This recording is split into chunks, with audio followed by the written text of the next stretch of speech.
Que la grâce et la paix, la sagesse et l'autorité du Saint-Esprit soient de plus en plus votre partage, bien-aimé dans le Seigneur.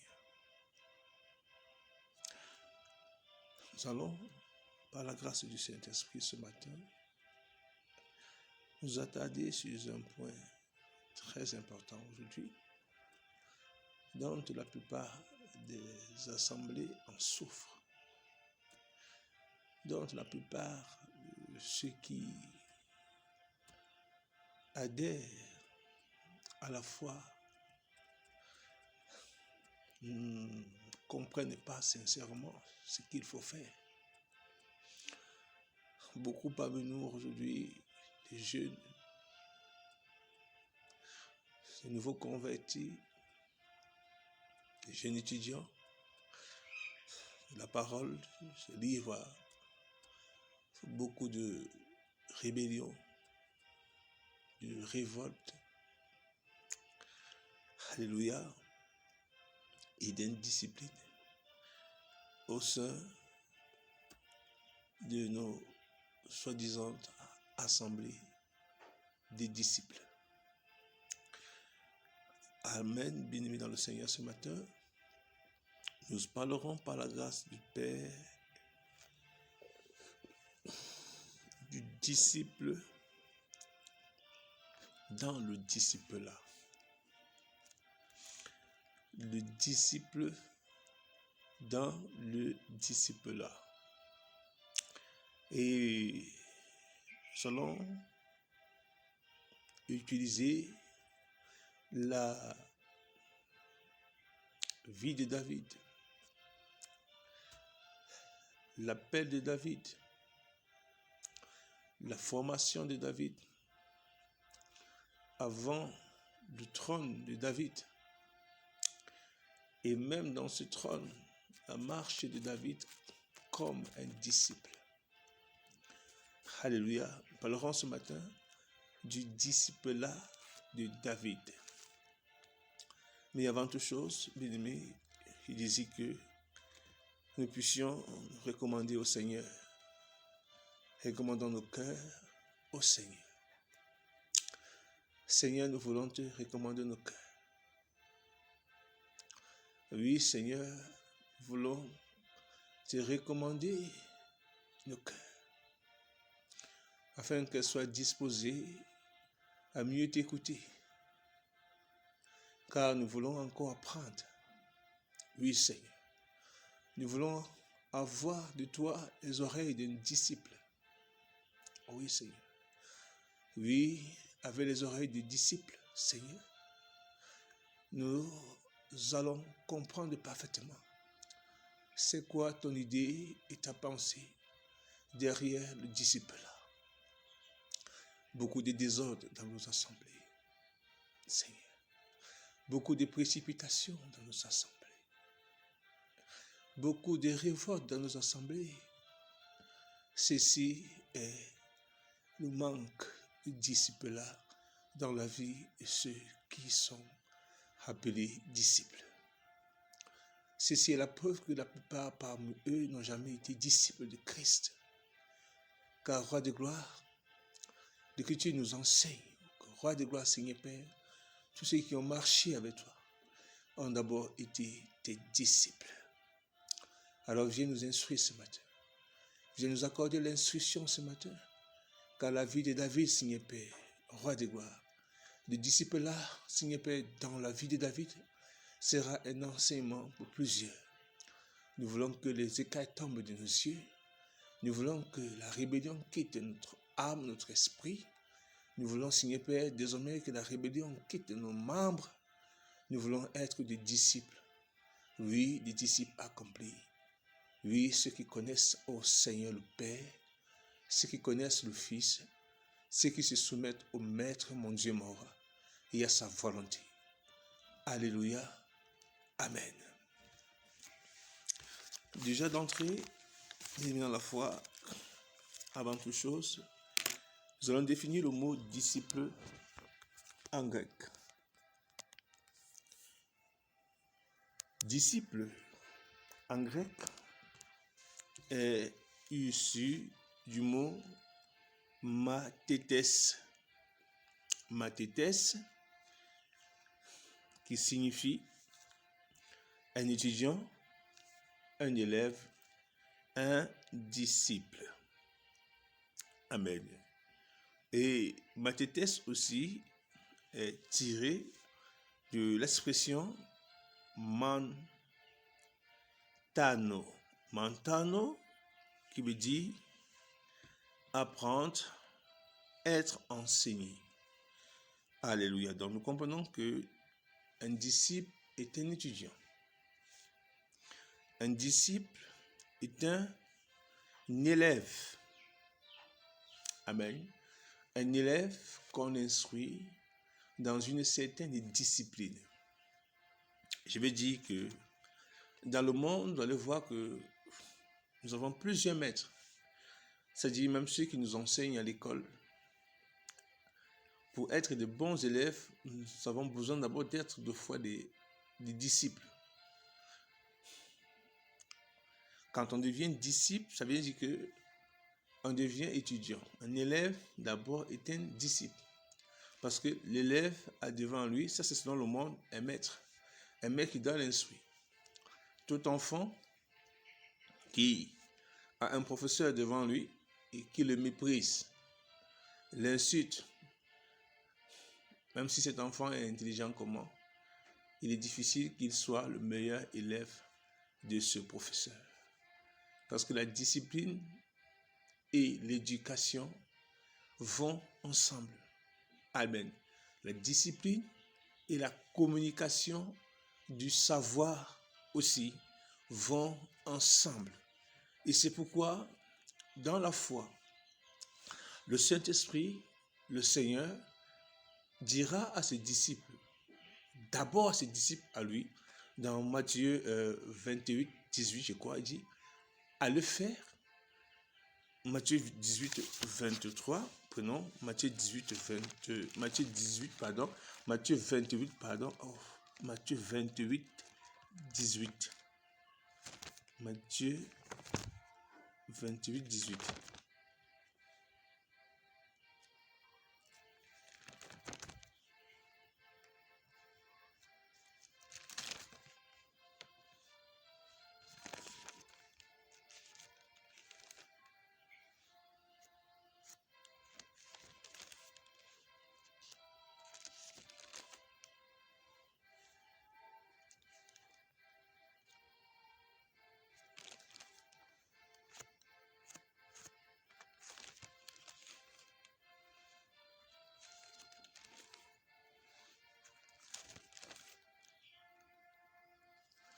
Jésus s'approcha et leur dit, « Tout pouvoir m'a été donné dans le ciel et sur la terre.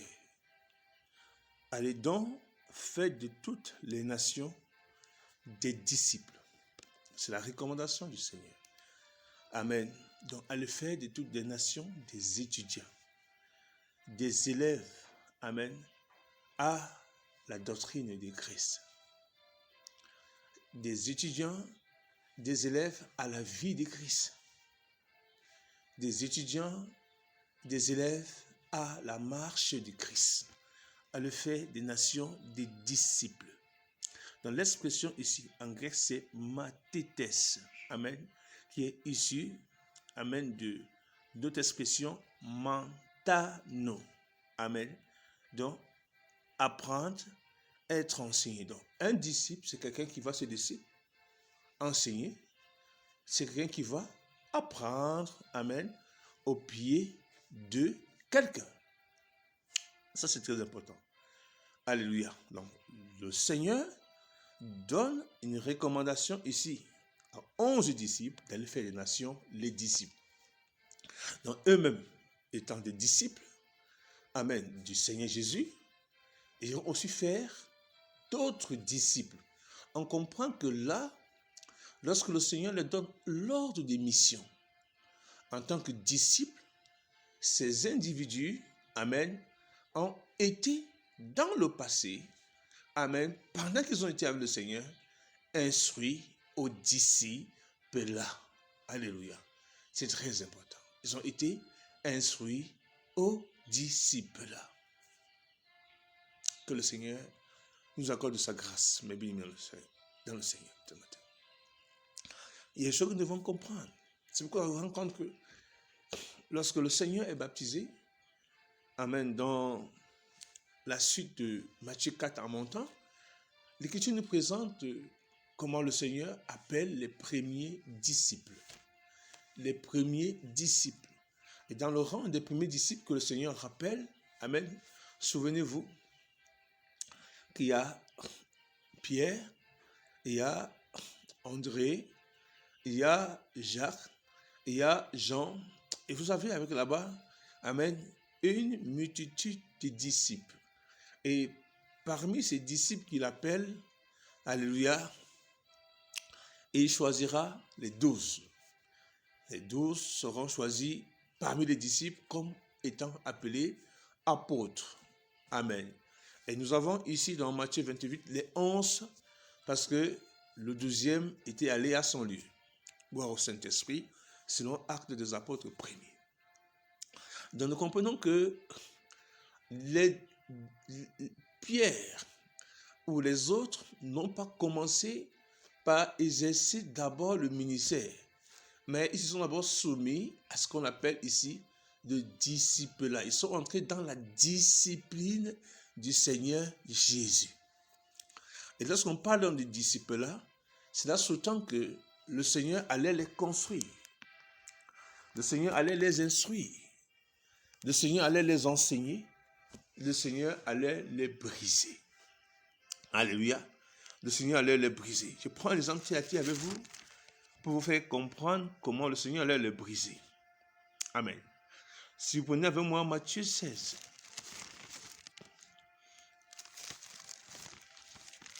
Matthieu 16. À partir du verset 16.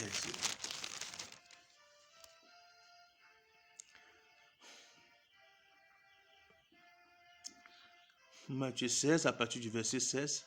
Simon-Pierre répondit, « Tu es le Messie, le Fils du Dieu vivant. » Jésus prit la parole et lui dit, « Tu es heureux, Simon-Pierre, fils de Jonas, car ce n'est pas une pensée humaine qui t'a révélé cela, mais c'est mon Père céleste.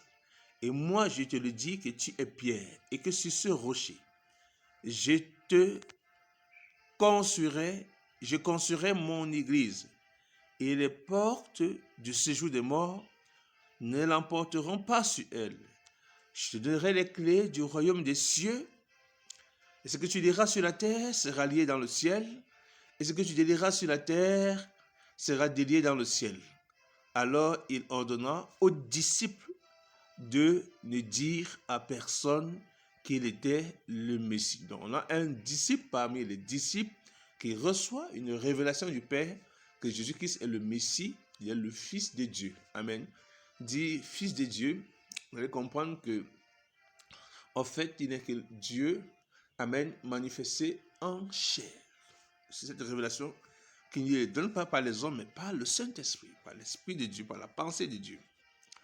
Dès ce moment, Jésus commença à montrer à ses disciples qu'ils devaient aller à Jérusalem et beaucoup souffrir. Et c'est ça le problème, parce que dans le disciple-là, amen, nous devons apprendre à accepter, alléluia, amen, les contraintes du disciple-là. C'est-à-dire, beaucoup aujourd'hui pensent qu'être disciple de Christ, c'est là sous-tend qu'ils seront à l'abri de certains malheurs, ils seront à l'abri de certaines difficultés, ils seront à l'abri de certaines oppositions. C'est très dangereux. Amen, parce que le Seigneur, en tant que disciple de lui-même, amen, disciple de son Père, alléluia, lui aussi, le Seigneur doit faire des disciples. Et lorsqu'il fait des disciples, amen, il annonce aux disciples qu'il a bâtis, amen, ces disciples qu'il a déjà préparés et qu'il sait que de moment à l'autre, il sera, alléluia, il retournera dans sa gloire. Qu'est-ce qu'il doit faire? Il les fait comprendre que, alléluia, lui, le maître, amen, qui est disciple lui-même de son Père, lui-même doit passer par les difficultés. Une manière d'informer ses disciples que le disciple-là, amen, sera un chemin difficile. On ne peut donc pas parvenir à la statue d'un disciple sans passer par ce chemin. Car le disciple-là a un but, c'est de nous, amen, c'est de le permettre au Seigneur de transformer notre vie. C'est permettre au Seigneur de détruire notre volonté et d'établir sa volonté. Amen. C'est de permettre au Seigneur de déconstruire notre volonté et de construire sa volonté. Pour les apôtres, Pierre qui a reçu la révélation que Jésus-Christ est le Fils de Dieu, lui, il pensait que là, tout était fait. Amen. Qu'il n'avait plus besoin de rien. Et il pensait que là, tout était correct. Il ne s'attendait pas à ce que celui qui lui a dit, je te donnerai les clés du royaume des cieux, lui dit, hey, écoute, il faille que moi, maintenant, je puisse souffrir. Alléluia. Et c'est ça le disciple-là. On a des jeunes dans des assemblées aujourd'hui qui ne sont plus patients. On a des jeunes dans des assemblées aujourd'hui qui ne sont plus patients au pied de leur maître. Il y a des jeunes dans des assemblées aujourd'hui qui n'acceptent plus les réprimandes, la correction, amen, l'éducation même. Alléluia. Je vous dis en vérité, j'en connais beaucoup d'aînés, beaucoup de dirigeants, beaucoup d'anciens qui font leur travail avec beaucoup de peine.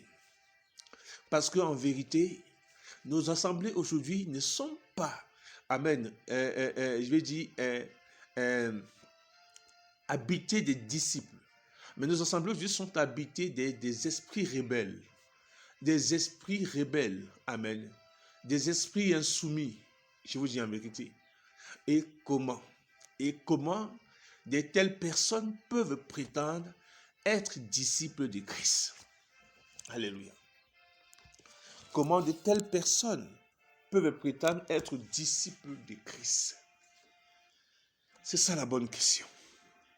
Comment de telles personnes peuvent-ils dire qu'ils ont franchi avec succès, amen, l'étape du disciple-là? Parce que le disciple-là, c'est une étape qui nous prépare à être des bons disciples. Et dans le disciple-là, on a la soumission, on a le respect, on a l'obéissance, on a le brisement, on a la correction. Amen.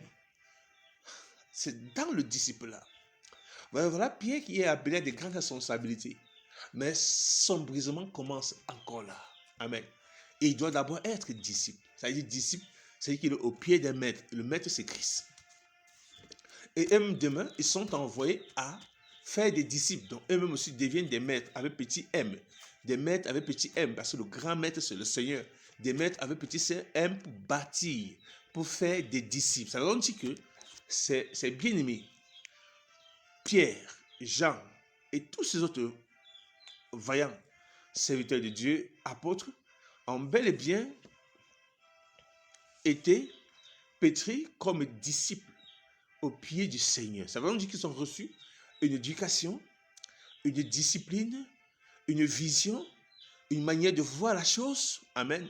Ils ont appris aussi, alléluia, à se soumettre par l'obéissance. C'est très important. Parce que le Seigneur nous dira dans Hébreux 2 qu'il a appris, amen, je ne sais pas si c'est dans Hébreu, mais c'est dans Hébreu, je crois.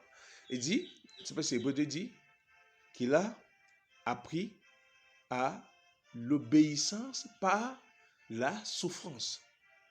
Donc lui-même, le Seigneur, a accepté l'obéissance par la souffrance. C'est pourquoi aux yeux de son Père, amen, il était lui-même un vrai disciple. Quand je dis Père, vous compreniez mon langage. Amen. Je ne suis pas en train de dire qu'il y a un Dieu Père, il y a un Dieu Fils et un Dieu Saint-Esprit. Je ne suis pas dans le langage trinitaire. Amen. Mais j'utilise simplement les expressions de la parole pour essayer de nous présenter la lumière de certaines choses. Alléluia.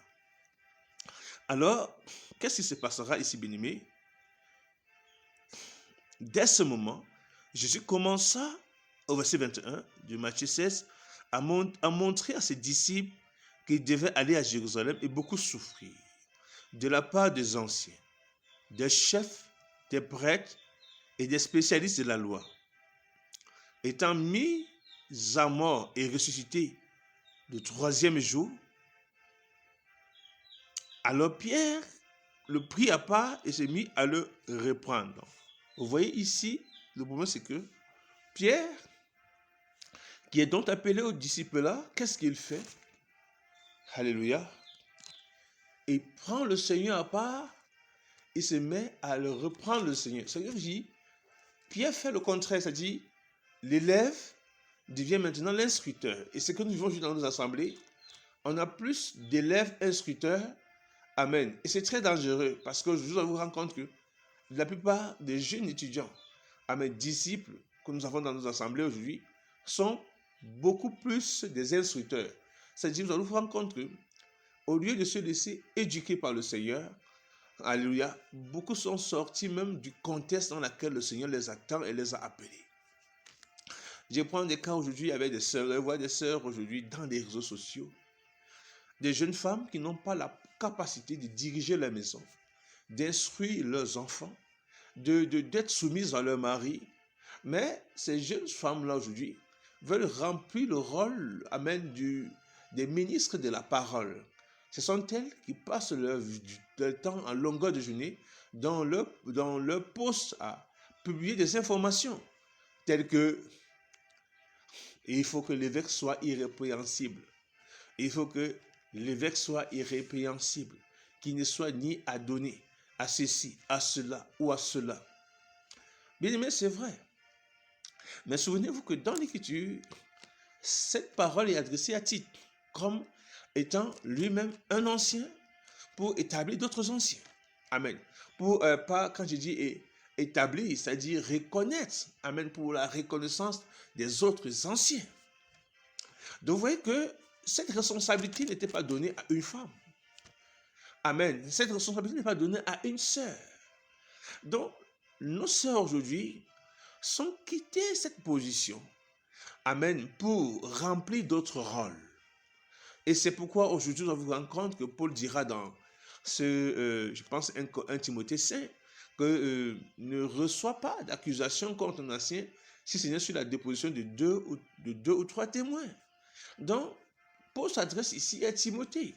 Donc, c'est Timothée qui doit recevoir, amen, je vais dire des accusations contre un autre frère. Ça veut dire que dans l'assemblée, comme il y avait des disciples, amen, et s'il arrivait qu'un n'est pas en train de marcher correctement, ce n'est pas à l'élève, amen, de se lever et de pécher, pensant quoi qu'il est en train de réprimander celui qui est censé l'instruire. Mais il faut aller se confier à un autre ancien avec des preuves, 2 ou 3 témoins, amen, afin que l'autre ancien qui n'est pas en train de se comporter correctement, amen, soit convoqué et remis à l'ordre par les autres anciens. C'est très important. Donc le Saint-Esprit présente toutes ces images parce que le Seigneur veut nous éviter tout ce que nous vivons aujourd'hui.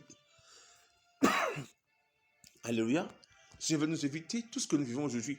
Le carnage dans nos assemblées. Il y a du désordre. Et je vous disais en vérité, vous allez voir que, je prends le cas des femmes, vous allez voir que plusieurs parmi elles sont sorties totalement de leur contexte. Alors vous allez vous rendre compte que ces sœurs-là, ces femmes-là, dans l'agitation, parce qu'elles ne veulent pas se soumettre en tant que disciples, vont se mettre maintenant elles-mêmes à évangéliser. C'est-à-dire, moi je note, en faisant des posts, des versets, tout ça, elles-mêmes sont dans l'évangélisation, elles-mêmes sont dans le ministère de la parole. Et c'est pourquoi on se rend compte que leur position, donc là où elles sont appelées à travailler, même dans le foyer, même dans les assemblées, amen, elles vont s'éloigner de là. Amen, pour jouer des positions, remplir des positions qui ne leur est pas convenables.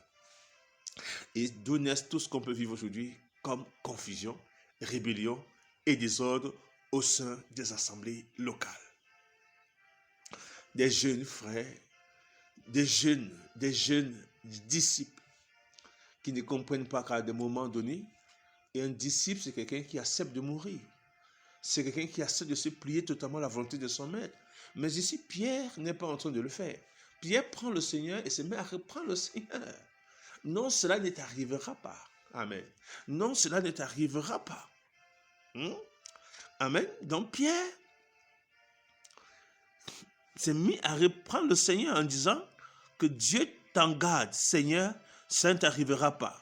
Mais Jésus se retournant et dit à Pierre, arrière de moi, Satan, tu es un piège pour moi, car tes pensées ne sont pas les pensées de Dieu, mais celles des hommes. Et vous voyez comment le Seigneur va reprendre Pierre très durement. Il dit, arrière de moi, Satan.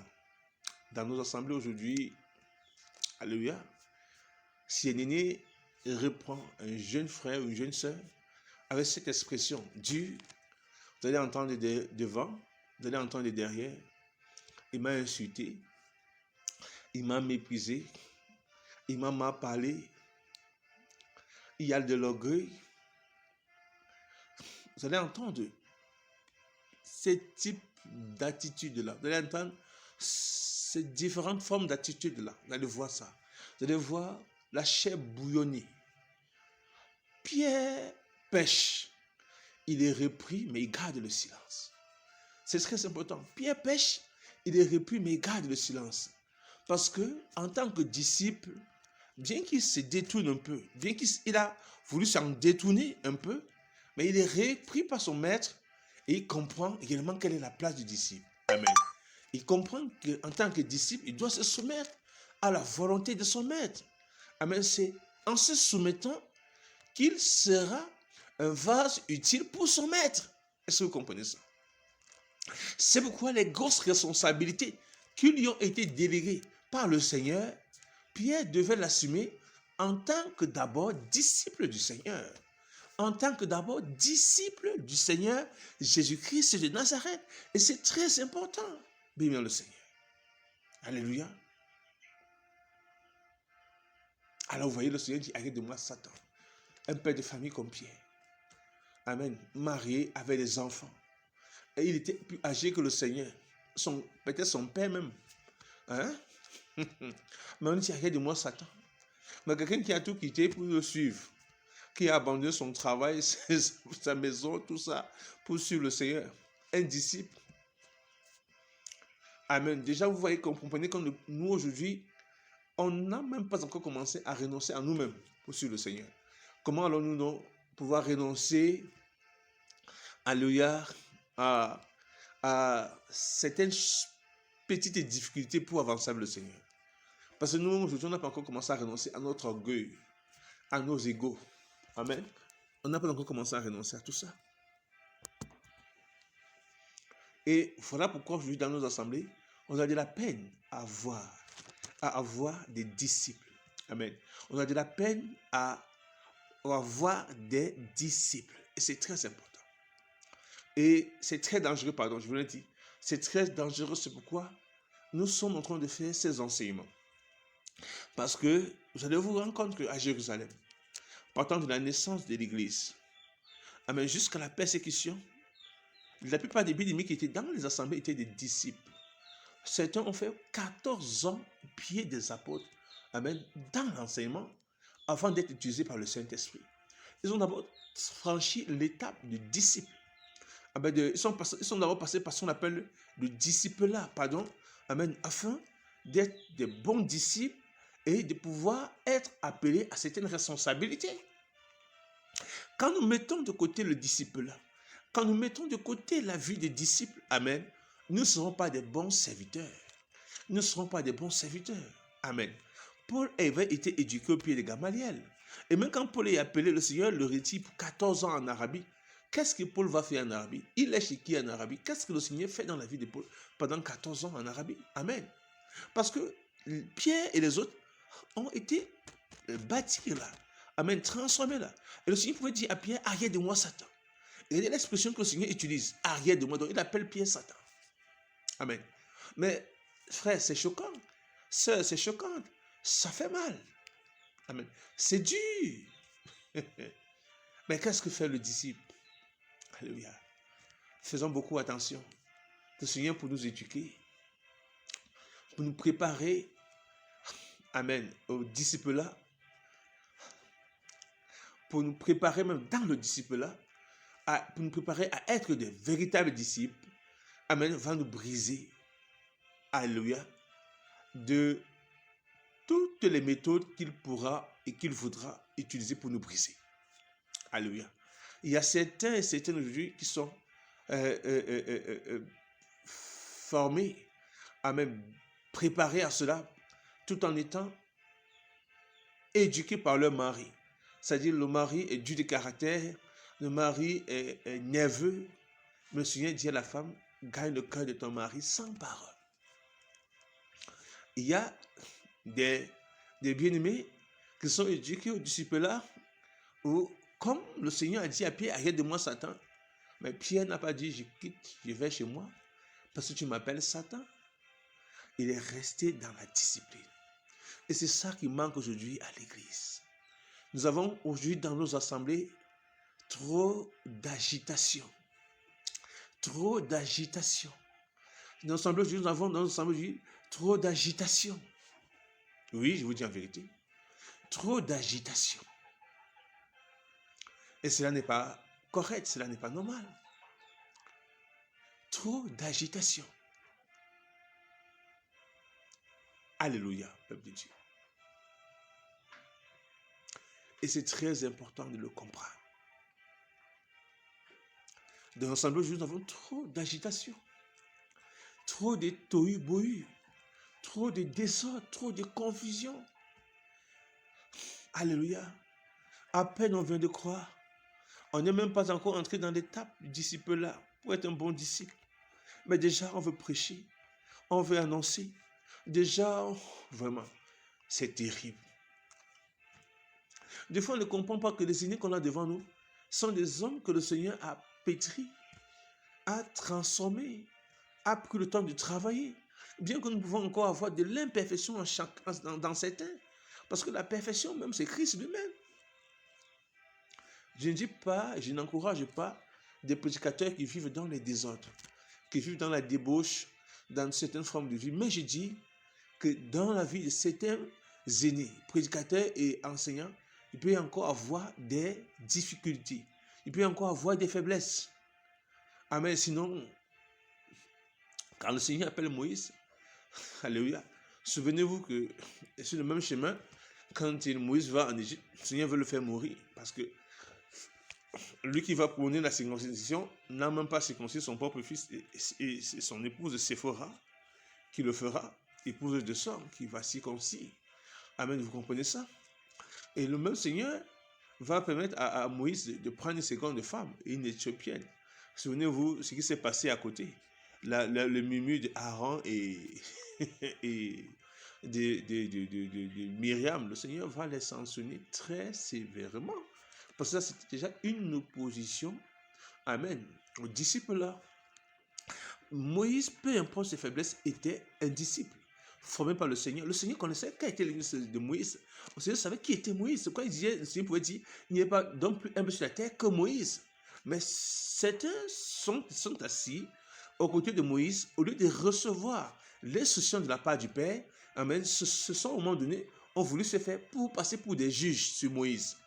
Amen. Et ce qui se passe dans l'assemblée aujourd'hui, c'est ça le problème. C'est-à-dire, on ne laisse pas le Seigneur recadrer, remettre de l'ordre dans la vie de ses serviteurs. Amen. Vous allez voir donc des disciples, des élèves qui n'ont même pas encore, qui n'ont encore rien compris. Amen. Qui veulent donc se faire, à partir de maintenant, veulent se faire automatiquement. Amen. Il veut dire, mettre dans la vie de leur maître. De ceux qui sont censés les enseigner, ça c'est mettre avec petit m. Amen. Parce que nous d'abord, ceux qui sont des maîtres, des enseignants, sont d'abord des épiscopaux, sont d'abord des disciples. C'est-à-dire eux-mêmes sont passés par quelque part. Le Seigneur les a brisés. Et tout brisement, amen, n'est pas une mauvaise chose.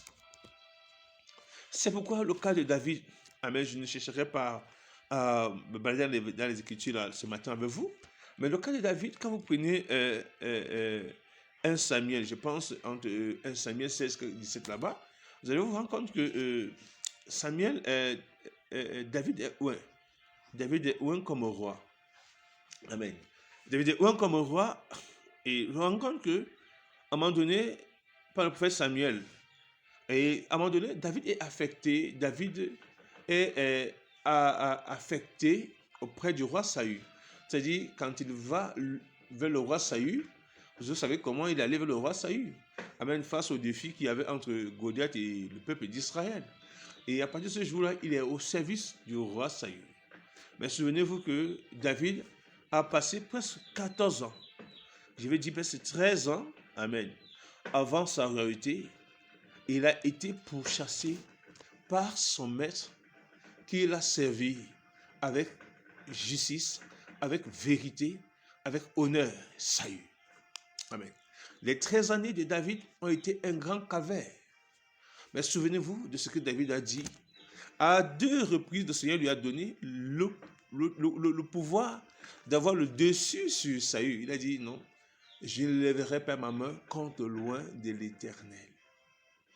Alléluia, parce qu'il savait que le Seigneur le préparait. Donc, la méchanceté de Saül vis-à-vis de David était une manière par le Saint-Esprit de préparer David au disciple-là. Amen. David devait entrer dans l'école du Saint-Esprit. Il devait être enseigné à ne pas, alléluia, voir l'opposition de Saül comme étant peut-être une arme utilisée contre sa foi, contre son appel. Non. Mais Saül, qui était rejeté par le Seigneur, animé de mauvais esprits, était une arme entre les mains du Seigneur pour préparer le cœur de David, pour disposer David à comprendre ce qu'il fallait comprendre. Donc même si Saül était rejeté, ce n'était pas à David de jeter la pierre sur lui. Ce n'était pas à David d'ôter sa vie. Ce n'était pas à David de se faire roi, bien qu'il avait déjà été un comme roi. Amen. Il devait passer cette étape-là du disciple-là. Amen. Dans des ombres, dans la vallée de l'ombre de la mort. C'est dans la vallée de l'ombre de la mort que David a réussi avec succès l'étape de disciple-là. Amen. Du disciple, pardon. Dans le disciple-là, c'est quand le Seigneur pourra dire, je me suis trouvé un homme selon mon cœur. David, l'homme selon mon cœur, selon le cœur du Seigneur. Parce que le Seigneur l'avait étudié. David n'était pas attaché à la gloire, au pouvoir. Il n'était pas pressé d'exercer le ministère comme beaucoup le font aujourd'hui. Il n'était pas pressé de déployer la connaissance comme beaucoup le font aujourd'hui. David est resté au pied de son maître Saül. Malgré les yeux de son maître, il a été fidèle. Amen. Il a été pourchassé. Il ne s'est même pas réjoui du malheur de son maître. Alléluia. Mais aujourd'hui, regardez les assemblées. Regardez les assemblées. Alléluia. Qui vous fait des fois croire? Amen. Qui vous amène à croire que amen, le frère qui vous parle durement, vous traite durement, n'est pas en train de... n'est pas, pour ainsi dire, un vase entre les mains du Seigneur, voulant mettre en vous un certain dépôt. Alléluia. Qui n'est pas en train de vous dire. Quand en vérité, ce n'est pas à ce frère qu'il faut regarder, mais il faut regarder au Seigneur. Alléluia. Quand Saul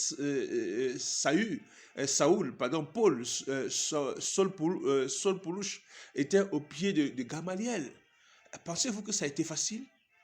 Vous savez qu'on appelle un maître et un élève? Alléluia. Souvenez-vous, quand le Seigneur était au pied du Seigneur, quand Pierre était au pied du Seigneur, ça a été facile? Quand les autres ont été au pied du Seigneur, ça a été facile? Alléluia. Mais ils ont été au pied du Seigneur comme des enfants. C'est ça le disciple-là. Quand on est au pied des maîtres, on doit être comme un enfant. Pas qu'il est notre père spirituel, non. Pas qu'il est notre père spirituel. Pas qu'il est notre Seigneur. Pas qu'il est notre maître. Non. Grand M, le maître grand M, c'est le Seigneur. Mais il est notre Père dans la foi. Il est notre maître dans la foi. Celui par qui le Seigneur passe pour nous éduquer. Alléluia. Mais celui par qui le Seigneur passe pour vous éduquer, il ne vous éduque pas pour celui-là, mais il vous éduque pour lui, le Seigneur. C'est pourquoi vous allez vous rendre compte que le Seigneur peut te soumettre à le joug d'un dirigeant parce qu'il veut t'amener à quelque part. C'est-à-dire, tant que tu ne comprendras pas cela, tu n'avanceras pas.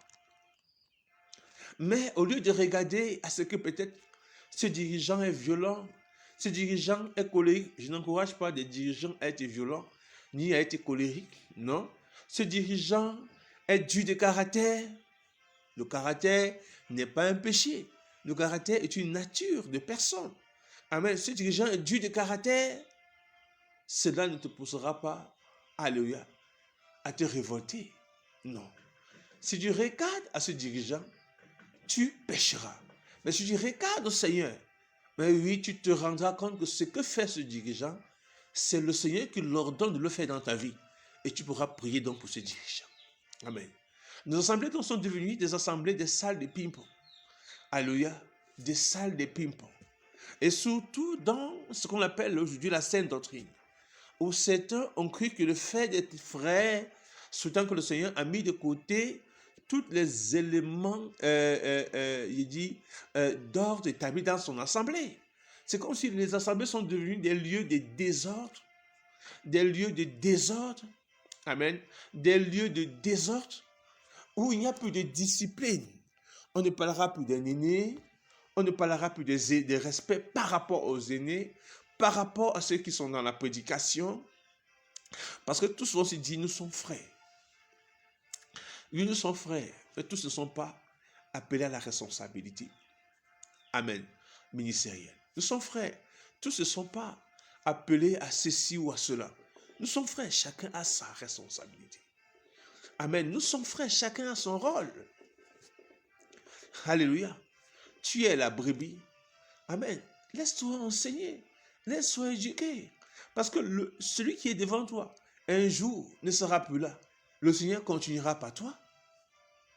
Alors le fait que David n'a pas recherché son intérêt, parce que David aurait pu rechercher son intérêt, regardez que le Seigneur l'a élevé. Alléluia. Le Seigneur l'a élevé. Le disciple-là, amen, de David, s'est passé au pied de Saül. Ton disciple-là donc se passe au pied de qui aujourd'hui? Amen. Ton disciple-là se passe donc au pied de qui aujourd'hui? Toi, le frère rebelle. Toi, la sœur rebelle. Toi, le nouveau converti rebelle. Amen. Regardez le disciple-là de Timothée.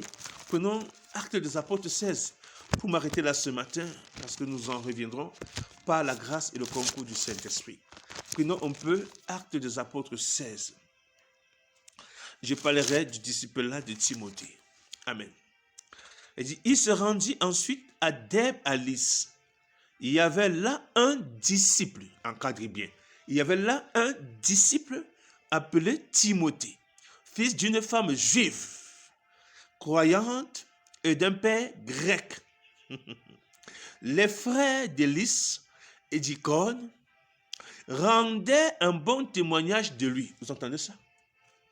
Donc ce gars, Timothée, avant d'être appelé apôtre, alléluia, avant d'être appelé à certaines responsabilités, Timothée est bel et bien passé par le disciple-là. Le disciple-là. C'est-à-dire, dans une localité, une assemblée, c'est là-bas qu'il a été formé comme disciple, au pied des autres, amen, des autres aînés qui avaient dans ces localités-là. Amen, dans ces assemblées, il y avait des aînés, il y avait des frères. Donc, Timothée était là-bas, formé comme un disciple. Et tout le monde rendait un bon témoignage de Timothée. Est-ce que Timothée n'était pas repris par les autres? Est-ce que Timothée n'était pas corrigé par les autres? Mais quand on dit que les frères rendaient de lui un bon témoignage, ça veut dire qu'il était un disciple exemplaire, un élève exemplaire, un étudiant exemplaire. Alléluia. Alléluia. Un mantano exemplaire. Amen. Oui, celui qui se laisse enseigner. Amen. Celui qui se laisse enseigner. C'est un mantano. Amen. Celui qui se laisse enseigner. Amen. Celui qui augmente, celui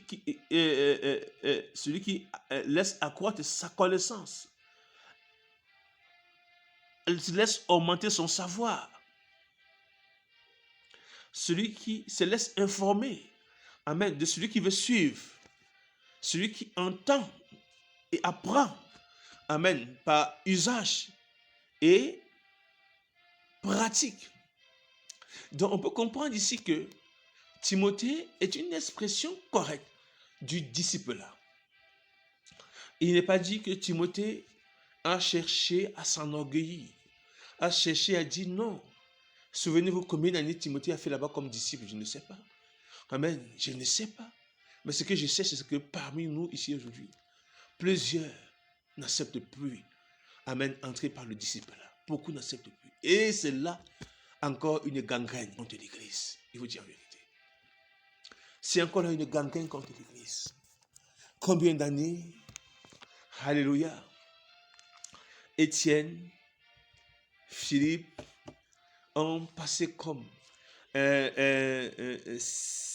vais dire, oui, Philippe ou Silas ont passé, Jude, ont passé comme disciples au pied des apôtres. Amen, à Jérusalem. Combien d'années? Quand on parle de Stéphanos, d'Étienne, tout le monde est touché. Amen, qu'il était rempli du Saint-Esprit. Mais comment? Parce qu'il s'est soumis, amen, aux disciples-là, à l'école, amen, à l'éducation qu'il y a dans la foi. Amen. Il était au pied des aînés. Il recevait des instructions. Et ils obéissaient. Et ils se pliaient. Et ils se soumettaient. Et ils attendaient sur place. Nous avons aujourd'hui, dans nos assemblées, amen, des autruches spirituelles. Des gens qui vont à gauche, à là, ça, à là. Nous avons dans nos assemblées aujourd'hui des gens qui eux-mêmes estiment qu'ils ne sont pas dignes d'être appelés des disciples, parce que la loi sur le disciple-là, la doctrine sur le disciple-là, amen, ne pas le partage. Amen, ils ne connaissent pas comment un disciple peut se former au pied même d'un aîné. Ils ne savent pas ça. Amen. Ils ne savent pas que être disciple, c'est passer par le disciple-là. Alléluia. Car s'il n'y a pas de disciple-là, il n'y a pas de disciple. Et si être disciple, alléluia, nous allons passer par le moule, par le brisement. Amen. Par le brisement. Il a plu au Seigneur, amen, de le briser par la souffrance. Et lui, il a appris l'obéissance selon Hébreu, amen, dans la souffrance. Le Seigneur, selon Hébreu, je crois, il a appris l'obéissance dans la souffrance. Alors aujourd'hui, nous avons rencontré que le Seigneur lui-même, en tant que disciple, amen, quand on parle qu'il était soumis au Père, lui-même se présente comme étant un disciple, amen, soumis au Père. Et lui aussi fait des disciples qui sont soumis à lui, et sont soumis aussi au Père. Il dit à ses disciples aussi, allez faire des nations des disciples, amen, qui seront non seulement soumis au Seigneur, mais aussi soumis à l'autorité établie dans le Seigneur dans les assemblées. Amen. Alléluia. Au lieu de vivre, alléluia, cette vie des disciples qui était le centre même de la préparation des jeunes au ministère, des jeunes à l'exercice de la fonction, amen, au déploiement d'une foi chrétienne fondée, nous avons aujourd'hui une armée des rebelles. Et cela n'est pas bien, peuple de Dieu.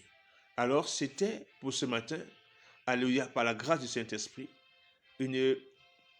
un petit partage sur ce point, et nous en reviendrons, sinon que le Seigneur nous l'en donnera. Que sa grâce soit sur vous. Shalom. Shalom.